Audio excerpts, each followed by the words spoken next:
file card is a 2D object, and when we drag it into the scene tree and we're seeing editor, you can see that it basically looks like what represents a file folder. And with the file card, you can get a couple of different unique shapes. So if you click on the file card icon, we can go into the file card properties editor here. First thing we have again is the use LOD, which is on by default.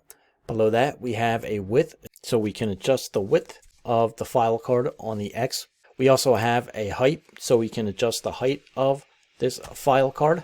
And then we have a tab position X.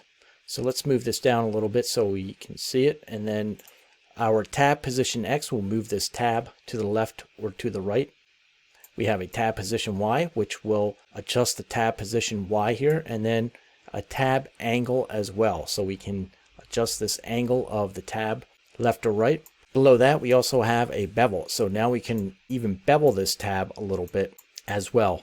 The last setting here is tessellation, set to 20 by default. So you can see as we take it down to 1, what it does to those beveled corners.